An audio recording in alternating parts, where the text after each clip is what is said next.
Question 16 reads, when light of wavelength 220 nanometers falls on a carbon surface, electrons having a maximum kinetic energy of 0.64 electron volts are emitted.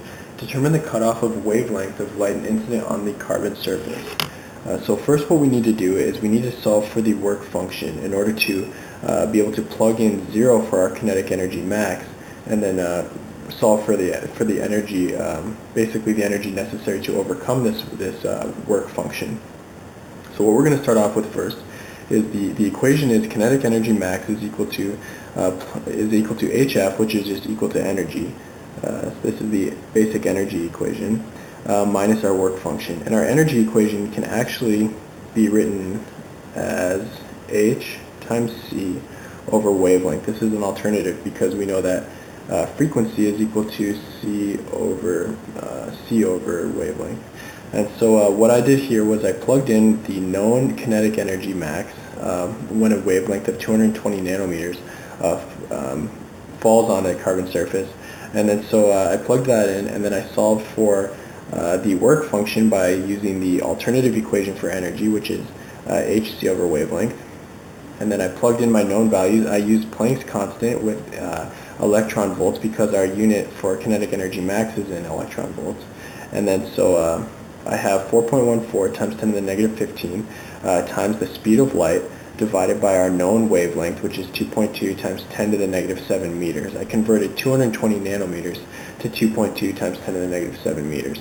And then so once we simplify this sort of expression here, I get 0.64 electron volts is equal to 5.64 electron volts minus our work function.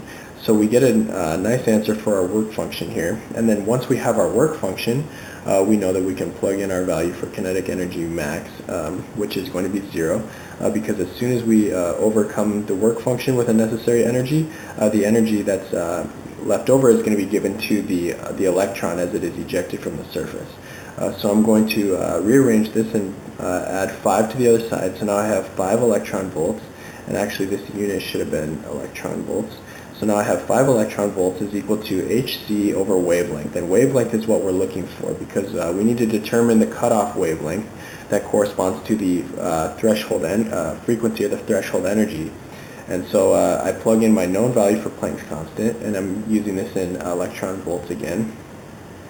And so 4.14 times 10 to the negative 15 electron volts per second times 3.0 times 10 to the 8 meters per second over wavelength. And so just multiply wavelength to the other side and divide electron volts to back over to this to the other side, to the right side, and then we're left with 1.242 times 10 to the negative 6 divided by 5 electron volts. And this will give us our answer in wavelength in meters, for which we can convert to nanometers as 248 nanometers. So our answer for number 16 is going to be A.